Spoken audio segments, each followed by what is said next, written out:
მაგალითად ეხლა ხო შეიძლება სახში მანდილოსანი დადის და კარადიდან თუ აგიდიდან იქ მტერს რო გადაწმენდავს ხო არის ეს მტერს რო მაგრამ დავუშვათ სახლი დაიწვა ჯარი წერია ყველას ეხლა ჩვენ დამწარ სახლში შევდივართ და ეს უნდა მოვაწესრიგო თქვენ როგორ ფიქრობთ ადამიანი აიღებს ტილოს და მტრის გადაწმენდას დაიწყებს არ დაიწყებს ჯერ დიდი რაღაცეები დიდი დამწარია ეს ხეები როა ჩამოვარდნილი და სახურავი ჯერ ეს დიდი რაღაცეები უნდა გაიტანო ხო მართალი ჯერ იმ მტერს ვერც კი შეამჩნევ და არც კი მიაქცევ ყურადღებას იმიტომ ის არ არის აქ თავარი ჯერ ის დიდები უნდა გაიტანო აი სისულელი არ იქნებოდა ვიღაცას იქ მართლა მტრის გადაწმენდა რო დაეწყო ფანჯრების დაწმენდა დაეწყო ჯერ ის დიდ ანუ ჩვენ ჯერ მერტი გვაჩვენებს ჩვენში რაც უფრო დიდი ცოდვაა და თუ იქ ერთგული ხარ და იმას ნანობ და ცდილობ ის გამოასწორო მერტი უფრო ვერ პატარებსაც დაგანახავს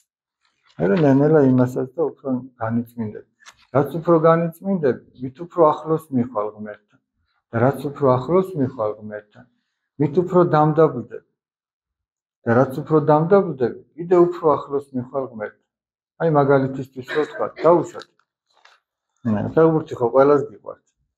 დაუშვათ ყავს დედმამიშვილები და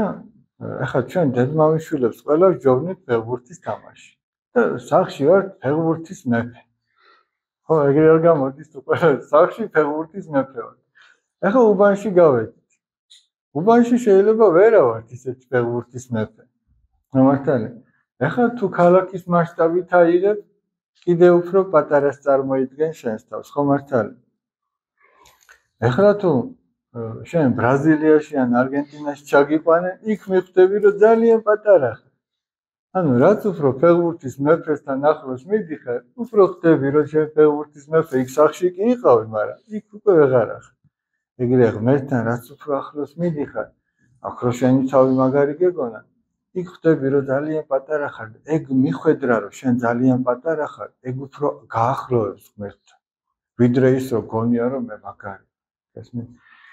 მიხვედრა იმისა რომ შენ პატარა ხარ ეგ ნიშანია იმისა რომ შენ ღმერთს უახლოვდები ესეთი ამბავი